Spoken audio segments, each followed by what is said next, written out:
Selamat pagi saudaraku. Hari ini kita mencoba memperkenalkan beberapa jenis bambu yang ada di sekitar kita ya. Ini adalah bambu-bambu asli Indonesia yang banyak terdapat di sekitar kita. Tapi kadang-kadang publik tidak tahu apa nama bambu ini. Kita coba perkenalkan ya. Nah, yang ini yang disebut bambu surat. Bambu surat atau bambu andong. Di beberapa tempat disebut juga sebagai bambu gombong. Ini ukurannya termasuk besar ya. Diameternya di atas 10 cm, di bawah 20 cm. Ya. Ini dia penampilannya. Di dalam batangnya terdapat garis-garis ya. Ada garis-garis vertikal sejajar ya. Nah, ini adalah di Jawa Barat termasuk yang cukup banyak terdapat dan paling banyak juga dipergunakan oleh masyarakat untuk kepentingan pembuatan rumah ataupun yang lainnya. Ini dia.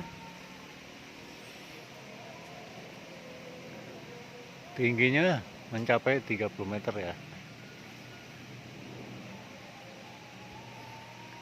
Maaf, tingginya mencapai 20 meter. Dengan panjang jumlah ruas kita pernah hitung antara 27 sampai 30 lebih. Jadi ini tinggi sekali ya. Ukuran besar dan tinggi. Untuk kunci identifikasi yang menyatakan bahwa ini bambu andong ya, atau gombong atau surat, seperti ini. Ini sangat khas dan berbeda dengan jenis bambu yang lainnya ya. Kunci identifikasi bambu terletak di sini, salah satunya. Selain di cabang dan di daun. Nah, ini apakah dia ke depan ataukah dia tegak lurus ke atas? Ini sangat khas, tidak bisa dirubah. Dari sononya sudah begitu. Ya. Jadi masing-masing bambu membawa ciri khas tersendiri.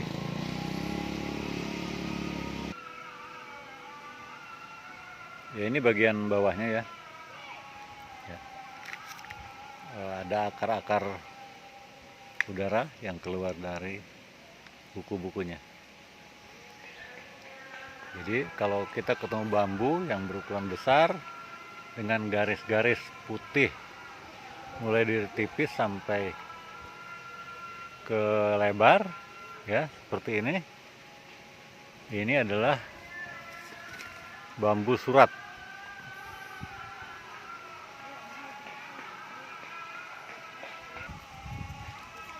Ini bagian daunnya ya, bagian daunnya. Nah, ini sangat menentukan juga, sangat khas juga. Bentuk dari ujung daun ini berbeda dari setiap jenis bambu. Ini merupakan salah satu kunci identifikasi jenis bambu juga. Jadi bukan dari lebar daunnya atau panjangnya, tapi dari ujung daunnya.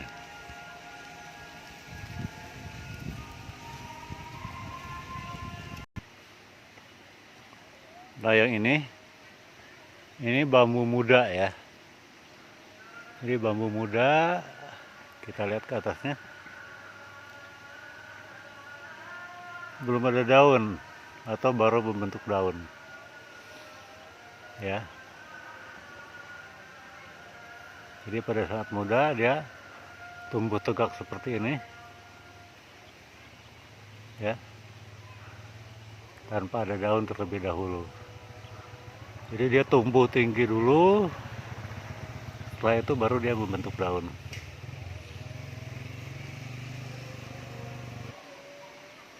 Ini bagian percabangan ya. Nah, sayang sekali ini jauh ya, agak sulit dilihat karena tingginya.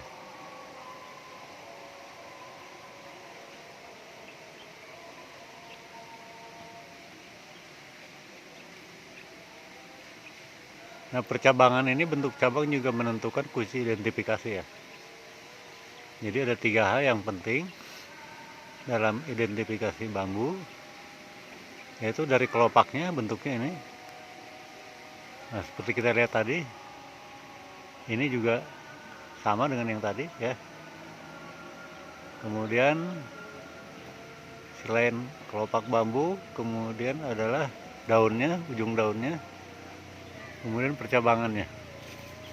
Jadi ini punya ciri khas yang berbeda-beda. Nah, ini agak kelihatan ini, cukup jelas. Di situ ada 3 cabang ya, 3 cabang yang keluar dari buku. Cabangnya menyebar membentuk segitiga, disusul oleh cabang-cabang kecil. Ya, yang berikutnya adalah bambu tali ya. Bambu tali atau bambu apus. Ini paling banyak di Pulau Jawa ya. Dan paling banyak dipakai juga untuk kepentingan bahan bangunan, tali ya. Disebut bambu tali karena bagus untuk tali, untuk bilik dan lain-lain. Ini sangat berguna, sangat banyak gunanya. Ciri khas bambu tali salah satunya adalah kelopaknya tidak mau lepas. Seperti ini. Sampai dia tua bahkan masih tetap kelopaknya nempel di batangnya. Jadi kalau Anda lihat sepanjang pinggir jalan atau Anda jalan kemana-mana, yang kelopaknya tidak lepas-lepas ini adalah bambu tali. Ya, seperti ini. Jadi sampai tua dia, kelopak batangnya itu masih ada di sana. Ya.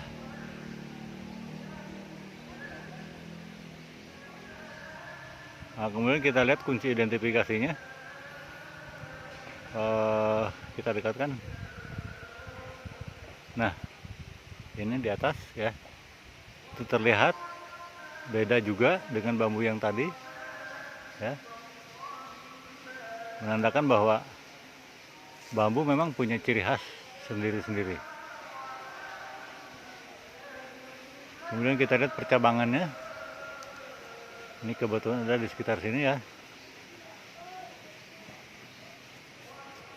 Ini terlihat dia menyebar juga, membentuk segitiga juga, mirip dengan bambu surat ya. Nah, yang di atasnya lebih jelas. Ukuran bambu ini termasuk sedang ya. Diameternya tidak lebih dari 10 cm. Jadi kebanyakan diameternya itu antara 6 sampai 9. Tingginya sekitar 15 meter.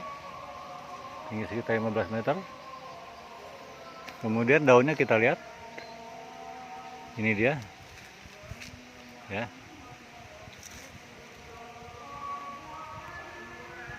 Nah, ujung-ujung daunnya berbeda dengan bambu surat yang tadi. Jadi sekali lagi, ujung daun ini menentukan kunci identifikasi atau penentu jenis ya, penentu jenis. Jadi para ahli itu menentukan jenis bambu ini dari sini, salah satunya ujung daun. Ujung daun, kemudian sifat percabangan, kemudian dari kelopak yang nempel di batangnya. Oke.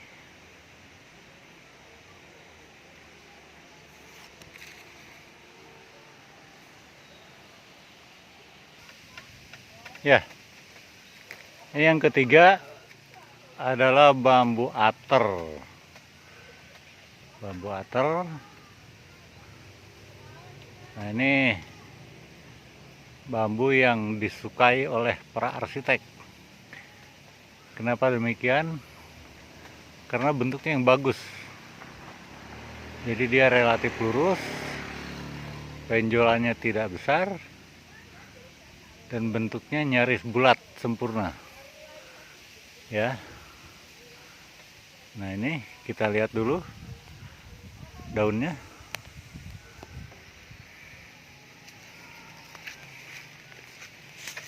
Ini dia daunnya.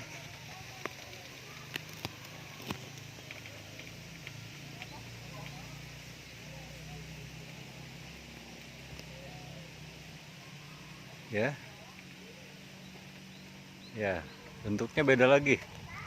Beda lagi dari bambu andong dan bambu tali. Ya. Jadi masing-masing sifat bersifat khas. Yang kedua kita lihat kelopaknya. Ini bentuknya beda, ya. Jadi dia nempel di batang dan tidak ke depan, ya. Kalau kita perhatikan tadi bambu tali dan bambu andong itu atau bambu surat itu dia ke depan ininya nih. Bagian yang lancipnya itu ke depan. Ini tidak. Nah, ciri khasnya ini, ya. Ini juga bentuknya beda nih. Ya, kita perbesar. Ini dia. Jadi ada lekukannya. Beda jauh dengan bambu andong, bambu surat atau bambu tali.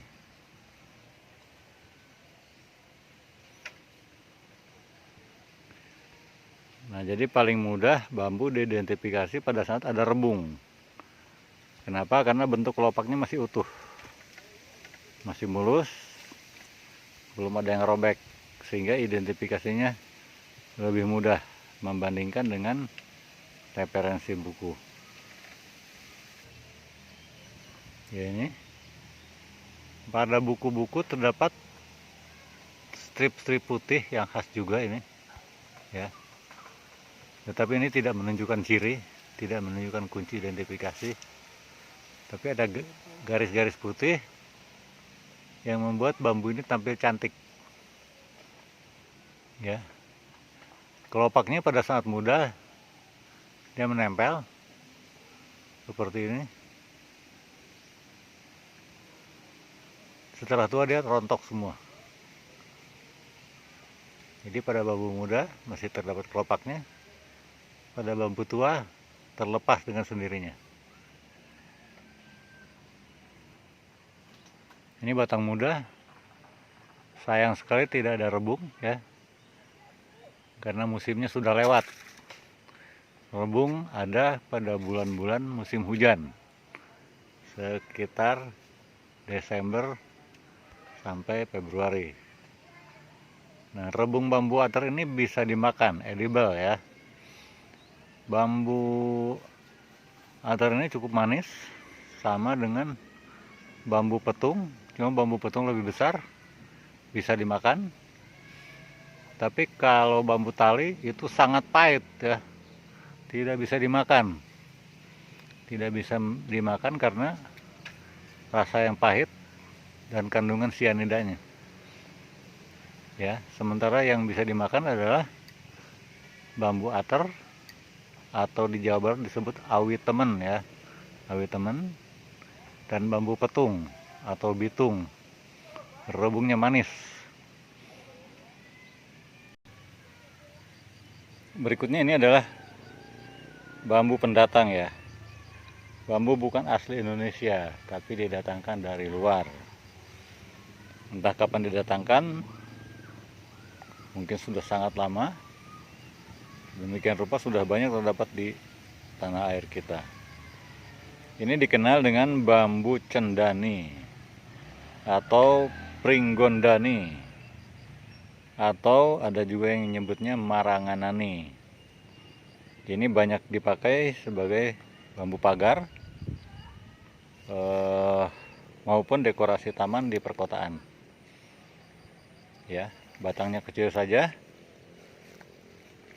Batangnya kecil saja.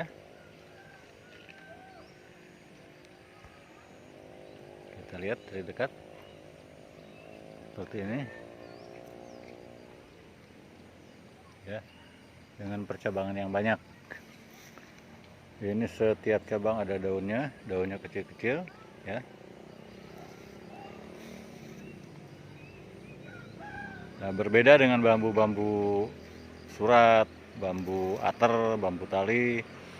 Bambu ini termasuk ke dalam bambu yang penyebarannya di akar itu dia meluas dari akar. Jadi yang biasa disebut dengan monopodial. Kalau bambu-bambu kita itu simpodial, bambunya berumpun, rumpunnya bersatu, jadi anakannya itu dekat dari induknya. Bambu cendana ini beda, dia akarnya anakannya itu tumbuh dulu akar menjalar di dalam tanah, habis itu muncul ke permukaan. Nah, ini dia jauh dari induknya. Nah, ini bisa kalau kita bikin pagar misalnya, ini dia bisa muncul di kebun tetangga atau di rumah tetangga ini. Kenapa? Karena dia menyebar, akarnya memanjang di dalam tanah, dan di tempat yang cocok dia akan muncul keluar.